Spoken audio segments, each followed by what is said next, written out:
A lot has changed since Tsawwassen put roots down, but the location decision continues to be a good one. The opening of the third berth at Delta Port, the construction of South Fraser Perimeter Road, the activities in the surrounding area, all continue to position TFN in the center of the action. We're bisected by busy highways and railways and constantly bringing traffic and goods through our lands. And we now live where many others would like to live. As I mentioned before, our treaty was the reason why we're here. It was the opportunity to turn our obstacles into opportunities. It was decided to enter into the treaty as a means of addressing long-standing concerns that the TFN had. And the treaty was with both BC and Canada. And as Ian mentioned, it was only signed in April 2009, less than 24 months ago. And I think it's fair to say, when you look at some of the things that have progressed since then, both on the government side, the Economic Development Corporation side, all starting from effectively nothing, we've progressed a long way, but it only sets the pattern for where we want to go. So every Wednesday, there's an executive council meeting, agenda, etc., very similar to what most municipal councils do. It really runs the business of TFN government and gives directions to the chief administrative officer in terms of implementing those directions. It's quite a fascinating process because what it's really done is introduced a whole level of transparency and accountability between the decision makers and the nation that necessarily hasn't been here before. And that's been a very good upside.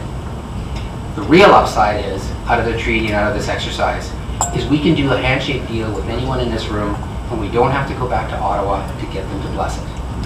And again, for those of us who've been around the INAC world of decision making, I'll call it, it's a very frustrating and slow process and one that takes all the confidence out of it. So the ability to now consummate the deals that we've negotiated on our own has been absolutely huge. We're also recognized as a municipal jurisdiction in BC, which again was very important. On April 3rd, our lands were removed from the Corporation of Delta. And so that's been very, very important to us, not because we're separate from Delta, because we're their peer. And therefore, that's been a very, very good thing for us and hopefully Delta. We've also been able to access municipal services, particularly through Metro and through Translate. We now have bus service. We didn't before.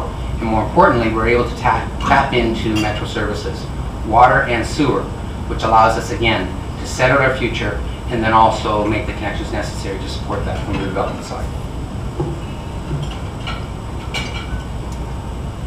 Through the treaty process, TFN secured ownership and control over 1,800 acres. Essentially, that's the land in and around the old reserve. We also have right of first refusal lands to the north of Delta Port Way, and there's a couple of satellite parcels, one close to Boundary Bay Airport, the other up by Canoe Pass. The Tsawwassen First Nation Land Act rules those lands, not the BC Land Act. So we have our own Land Act with respect to our operations and on our lands. However, it is quite similar to the way the other municipalities own their lands. For TFN, through the treaty, with the toolbox, with our members, and with all the things we're doing, it's about opportunities. We realized very early that our economic model was different than other First Nations. And other First Nations out there have been very successful, but we want to do things slightly different. We wanted to realize the economic opportunities that were available by creating a sustainable economy and build a sustainable community that could be the pride of not only TFN members, but the people that live there and the region itself. The first step on that was the adoption of the TFN land use plan.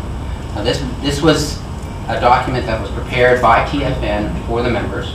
It went through extensive consultation with the members, community meetings, family meetings, community meetings where our members live elsewhere, largely up in the Okanagan, as well as down in Washington State. We did public open houses to invite Delta residents, and also we did a presentation to council. And in all, it came out that the members said, this is the vision that we want to go through. These are the tools that, from an economic development perspective, we'd like to give to you in terms of moving us forward. I don't have the clicker here, but the key components of the plan are up in the left-hand corner there, that large gray area. That's been designated for industrial lands. There's about 335 acres of industrial lands up there.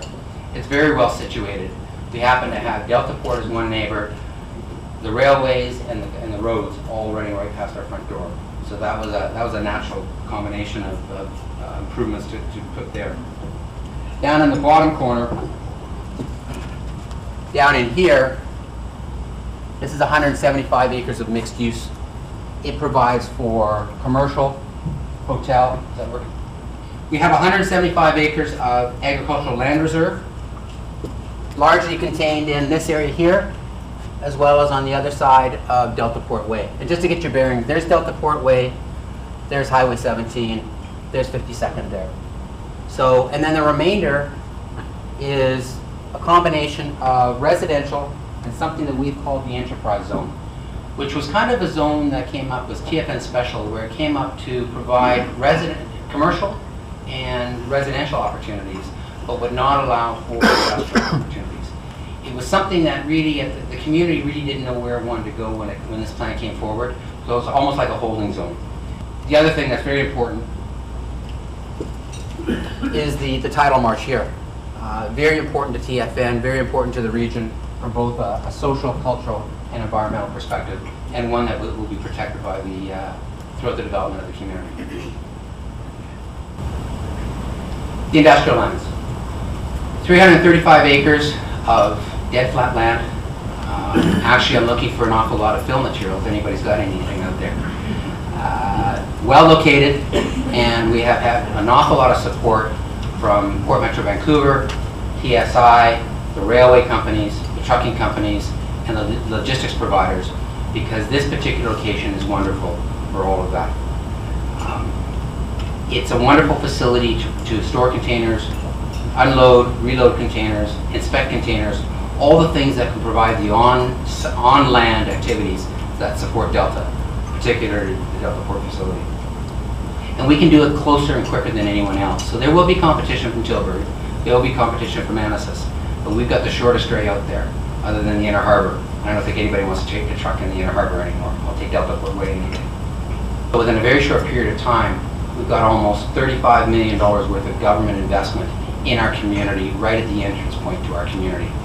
Our job is to take advantage of that and to leverage that and to find a partner that will build the logistics park and move us forward.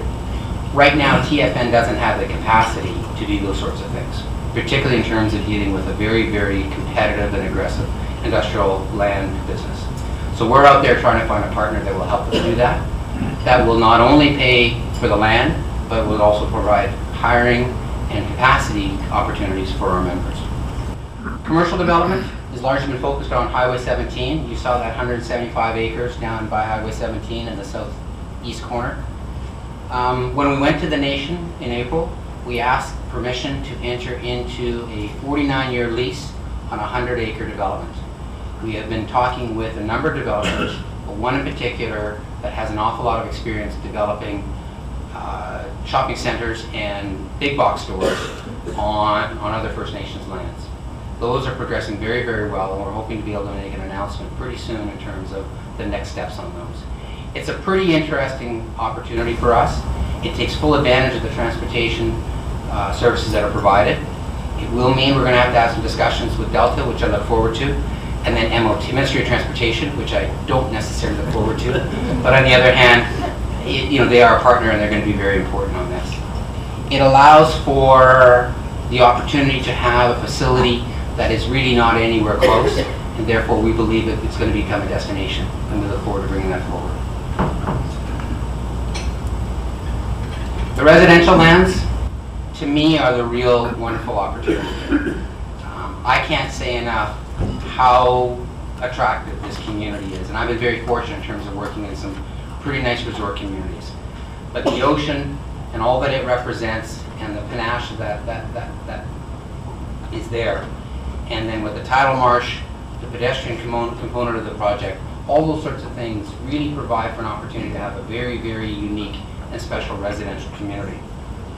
TFN has just now finished the first draft of a detailed land use plan for the residential community, about 250 acres of the residential community, that takes the information in that land use plan and goes to the higher level. It'll have design guidelines. It'll talk about form and character. It'll talk about densities. How can we make this community affordable and yet still be able to generate activity. So there's an awful lot of things that TFN right now is working with in terms of moving this from land and a piece of paper to the best little seaside community in all of Canada. One of the things that's inherent with TFN culture is a love of the land and sustainability. Everything we do, every decision we make, we look at it in terms of 4 components. There's a standard 3 in terms of sustainability, economics, social, and environment, but we also add culture. Our culture is very important to us. TFN has not necessarily promoted its culture as much as other nations, and that's something that we're trying to build now. One of the things that Ryan and I are working on is a program where our artisans can become small business people. Can we do something that gets them to move from doing a great piece of work to become great business people? Not all of them will be. Some artisans are great artisans and they try to move into business and it's a challenge. But really, we're trying to work with our members to give them the opportunities, because it's amazing how many of them want to be small business. They just need education and a little bit of support. So that's one of the key components for our community as we go forward. The other thing that's important in terms of sustainability is that we really have 2 mandates at Economic Development Corporation. One is to generate revenue from development opportunities, but equally important is let's find jobs and training opportunities for our members and our businesses.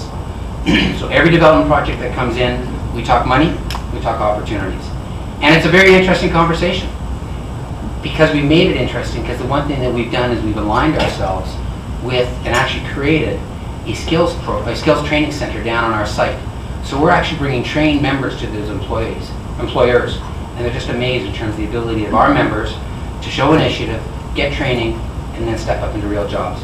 So we're trying to close that gap between what's a requirement versus a labor pool, which right now, as we look forward, we believe we have a very, very experienced labor pool that's available for a whole host of opportunities. Some are on our lands and some elsewhere.